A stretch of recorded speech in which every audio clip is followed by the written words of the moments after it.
All right, we are on day 318 of the daily Bible reading with moi, M-U-Y, me, Linda Weber.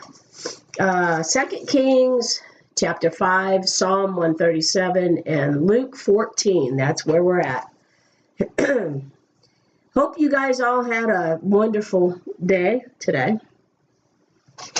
And if you don't mind sharing this on your Facebook so we can get the word out there. All right. Day 318. All right. Just let me know who you are and where you're watching from. Because I like to interact with you guys. You know that, right? What a beautiful day it was out there today. Okay. I'm not going to do too much. I mean, a lot of people watch the replay, and that's good if they watch the replay. A lot of people are just sick and tired of hearing me, so they just stop watching altogether, and that's okay. It's all good, because I'm only doing what God told me to do. So, like I always say, I have an audience of one, and it's Him. Amen? And I'm going to go ahead and start reading. 2 Kings chapter 5. 1 Kings, 2 Kings. We've already read Genesis, Exodus, Leviticus, Numbers, Deuteronomy, Joshua, Judges, Ruth, 1 Samuel, 2 Samuel, 1 Kings, 2 Kings. All right, 2 Kings chapter 5. That's where we're at. 2 Kings chapter 5. Now, Naaman, I'm reading now the New King James Version. Now, Naaman, commander of the army of the king of Syria, was a great and honorable man in the eyes of his master, because by him the Lord had given victory to Syria. He was also a mighty man of valor, but a leper. So a leprosy would be like AIDS or something, it was basically a death sentence.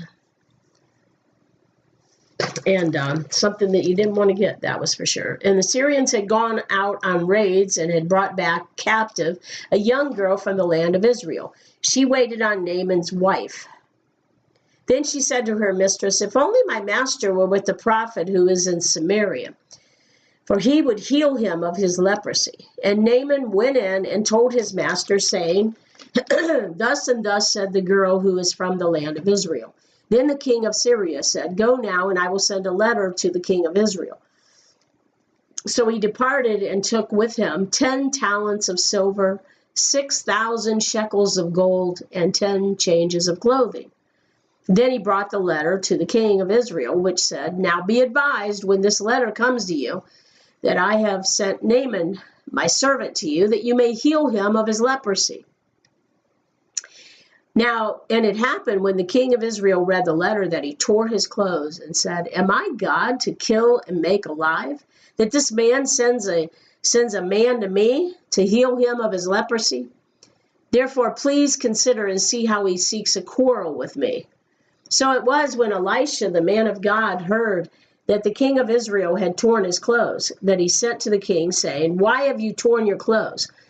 Please let him come to me, and he shall know that there's a prophet in Israel." Then Naaman went with his horses and chariot, and he stood at the door of Elisha's house. And Elisha sent a messenger to him, saying, "Go and wash in the Jordan 7 times. And Jordan's a muddy river, "and your flesh shall be restored to you, and you shall be clean." So Elisha sends his messenger out there to talk to this guy, instead of him going out.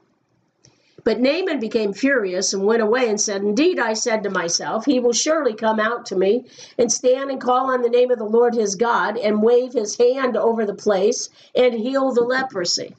See, he wanted Naaman to come out himself and wave his hand over him and heal him, but here Naaman doesn't come out at all, and he sends his messenger out, and his messenger says, the prophet says, "Go down the muddy Jordan and dip 7 times and you'll be clean." He didn't want to hear that. That wasn't the news that he wanted to hear. So, you know. All right. Are not the Abana and Pharpar, the rivers of Damascus, better than all the waters of Israel? Could I not wash in them and be clean? He didn't want to go in that muddy river Jordan, did he? We're in 2 Kings chapter 5, verse 12. Could I not wash in them and be clean? So he turned and went away in a rage. It wasn't being presented the way he wanted it to be presented, you know. Well, I just thought I'd go but it didn't work out that way. And his servants came near and spoke to him and said, my father, if the prophet had told you to do something great, would you not have done it? How much more then when he says, do you wash and be clean? So he went down and dipped 7 times in the Jordan, according to the saying of the man of God, and his flesh was restored like the flesh of a little child, and he was clean. And he returned to the man of God, he and all his aides, and came and stood before him. And he said, indeed, now I know that there is no God in all the earth except in Israel. Now, therefore, please take a girl from your servant. But he said, as the Lord lives, before whom I stand, I will receive nothing. And he urged him to take it, but he refused. He wouldn't take the payment, you know. So Naaman said, then if not, please let your servant be given 2 mule loads of earth. For your servant will no longer offer either burnt offering or sacrifice to other gods, but to the Lord. Yet in this thing, may the Lord pardon your servant when my master goes into the temple of Rimmon to worship there. Nobody knows who that is. And he leans on my hand, and I bow down in the temple of Rimmon. When I bow down in the temple of Rimmon, may the Lord please pardon your servant in this thing. Then he said to him, go in peace. So he departed from him in a short distance. Now, verse 20, but Gehazi, the servant of Elisha, the man of God, said, look, my master has spared Naaman the Syrian while not receiving from his hands what he brought. But as the Lord lives, I will run after him and take something from him. So, you know, Elisha didn't take the payment that he was trying to pay him, and so Gehazi's going to go and try to do this, okay? He wants something.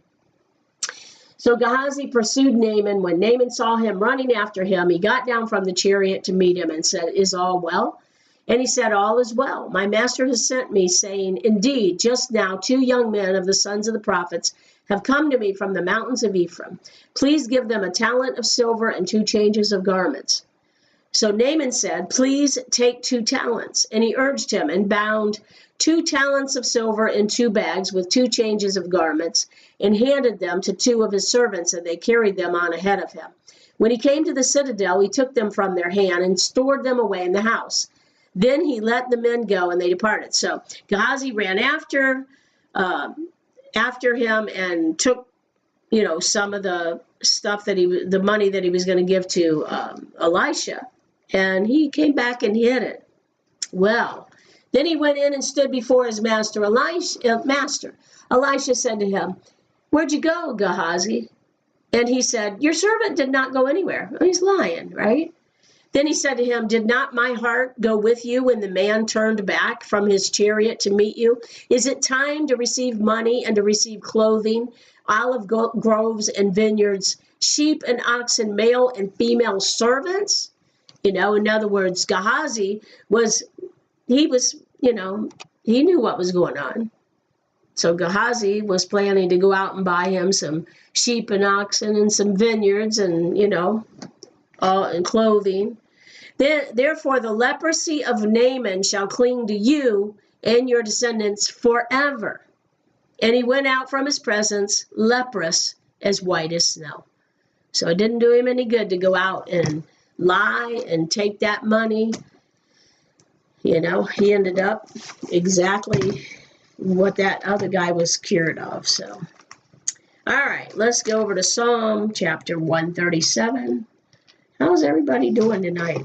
You guys are, nothing's coming in on the chat. So if you're talking to me, I'm sorry. I may see it when I get off of here, but I'm not seeing anything right now. Maybe you guys aren't talking to me. Juanita, how are you? I see you're on here. And Aaron, Okay. Hey, Muriel, my cousin from Somerset, Kentucky. How are you tonight? You did catch me on here, didn't you? Yeah. Hope everybody's staying healthy and doing well. All right. I don't know. Okay, Robert, you're there. I see you. Okay. Yeah, that's showing up in the chat. Let's go over to Psalm 137. All right. By the rivers of Babylon, we don't know who wrote this. And that would be, the rivers of Babylon would be the Tigris and Euphrates rivers, okay? There we sat down, yea, we wept when we remembered Zion. We hung our harps upon the willows in the midst of it. For there those who carried us away captive asked of us a song, and those who plundered us requested mirth, saying, sing us one of the songs of Zion. How shall we sing the Lord's song in a foreign land? If I forget you, O Jerusalem, let my right hand forget its skill. If I do not remember you, let my tongue cling to the roof of my mouth. Excuse my voice, guys. If I do not exalt Jerusalem above my chief joy. Remember, O Lord, against the sons of Edom, the day of Jerusalem, who said, raise it to its very foundation. O daughter of Babylon, who are to be destroyed, happy the one who repays you as you have served us. Happy the one who takes and dashes your little ones against the rock. That's Psalm 137. Let's go over to the New Testament, okay? Let's go to Luke chapter 14. Maybe a quick Bible reading tonight. Maybe. You never know, right? Luke chapter 14. I'm reading now the New King James Version. Now it happened as Jesus went into the house of one of the rulers of the Pharisees, the religious people, okay, who to eat bread on the Sabbath, that they watched him closely. Of course they did. They were always trying to trip him up, right? And behold, there was a certain man before him who had dropsy. Now that would be like swelling, like retaining fluid, okay? And Jesus, answering, spoke to the lawyers and Pharisees, saying, is it lawful to heal on the Sabbath? It's almost like he was taunting them, but they kept silent. And he took him and healed him. Because how many times? There's 6 days to heal you don't have to heal on the Sabbath, right? Remember, they were always getting on him about it. So he's asking him, is it lawful to heal on the Sabbath? They didn't say anything. And he took him and healed him and let him go. Then he answered them, saying, which of you, having a donkey or an ox that has fallen into a pit, will not immediately pull him out on the Sabbath day? Now, that would be more work than healing somebody, wouldn't it? So that's what he's telling them. You guys do more work on the Sabbath day than I do. That's what he's telling them, And they could not answer him regarding these things. Religious people are stupid, So he told a parable to those who were invited when he noted how they chose the best places, saying to them, when they come, when you're invited by anyone to a wedding feast, do not sit down in the best place, lest one more honorable than you be invited by him, and he who invited you and him come and say to you, give place to this man, and then you begin with shame to take the lowest place. Wouldn't that be embarrassing? You sit down in the best place, and then the guest or the one that invited you goes and says, hey, could you move so this person, in other words, they're more important than you and they can sit there. That would be embarrassing, right? But when you're invited, go and sit down in the lowest place so that when he who invited you comes, he may say to you, friend, go up higher. Then you will have glory in the presence of those who sit at the table with you. Listen in verse 11, for whoever exalts himself will be humbled, and he who humbles himself will be exalted. Then he also said to him who invited him, when you give a dinner or a supper, do not ask your friends, your brothers, your relatives, nor rich neighbors, lest they also invite you back and you be repaid.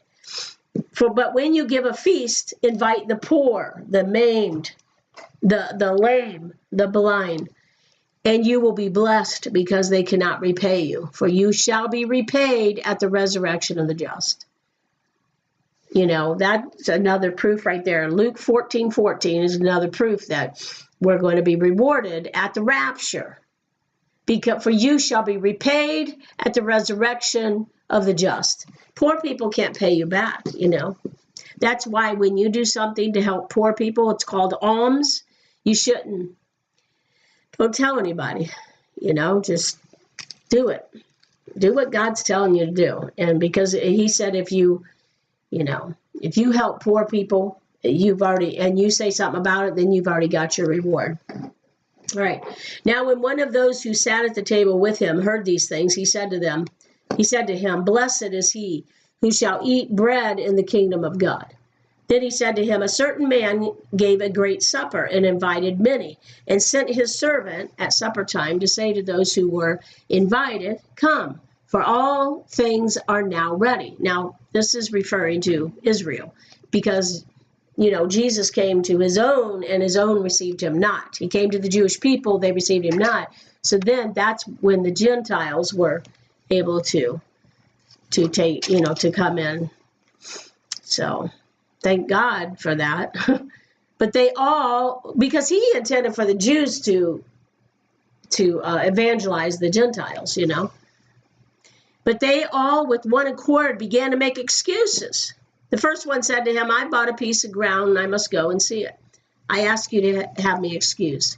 And another said, I have bought 5 yoke of oxen and I'm going to test them. I ask you to have me excused. Still another said, I have married a wife and therefore I cannot come. So that servant came and reported these things to his master. Then the master of the house, being angry, said to his servant, go out quickly into the streets and lanes of the city and bring in here the poor and the maimed and the lame and the blind. And the servant said, Master, it is done as you commanded, and still there's room. Then the master said to the servant, go out into the highways and hedges and compel them to come in, that my house may be filled. For I say to you that none of those men who were invited shall taste my supper. Now, great multitudes went with him, and he turned and said to them, if anyone comes to me and does not hate his father and mother, wife and children, brothers and sisters, yes, and his own life also, he cannot be my disciple. You know, you can't love anything or anyone more than God, you know. I mean, he wants to be number one priority, number one. And that doesn't mean you just hate your family. You know, it's not really what he's saying here. It's like you can't love anybody or anything more than him. He is a jealous God. He wants to be number one, and he should be, you know. I know there's a lady that was coming to our church, and so she had been brought out of terrible drug addiction and just a really, really bad situation, and started coming to the church and everything, and then she was on fire for God, you know. Well, then her teenage daughters came to the church with her, and they didn't want to come to our church because our service is too long, you know. And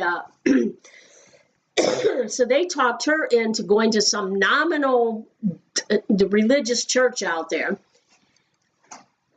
And so she listened to them. Well, you know, at least they're going to church somewhere. I'm telling you guys, that doesn't always necessarily, is not always a good thing, you know? So anyway, to make a long story short, she ended up falling completely away from God, going right back into the same drugs and mess that she was in before, worse off than ever before, because of her teenage daughters, because they didn't want to come to our long service.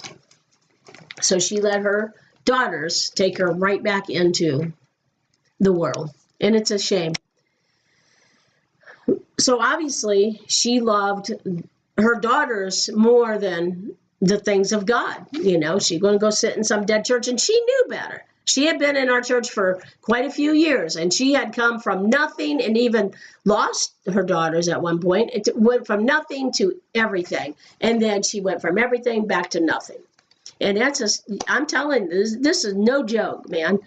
So, you know, if you let your family talk you into, well, this is the church our family's always gone to, I mean, why would you want to go to another church, Go where God's leading you to go. But he ain't going to take you from from a church that's full of the Holy Ghost into some dead, dry religious institution. God ain't going to do that. I know he ain't. Anyway, that's an example, though, of loving your family more than the things of God, So in verse 27, he says, and whoever does not bear his cross. Wait a minute. Let's go back to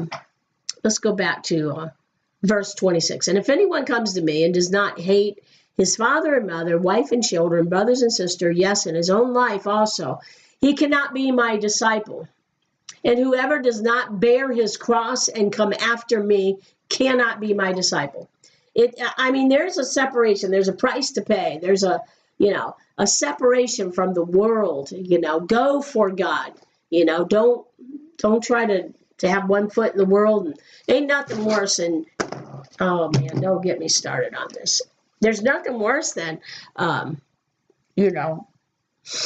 you see Christian people, and they're putting on their Facebook or whatever. Facebook tells a lot about people, Well, they're talking about, they're sitting in some bar on Saturday night, and then, well, most of the time they'll miss church on Sunday morning after that. But some of them don't. And then they come to church on Sunday morning, It's like, choose your drink, They can't come to church on Sunday morning because they smell like alcohol. They reek of it. And probably because they got their head in some toilet bowl somewhere.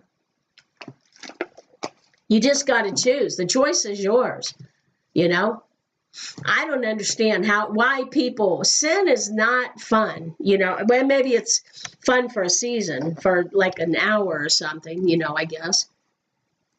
Why would you want to pay money to go and drink alcohol, the world stuff, and it's going to mess you up, it's going to make you sick, and then you're going to have your head in a toilet bowl? Why would you want to do that, when you could drink the new wine?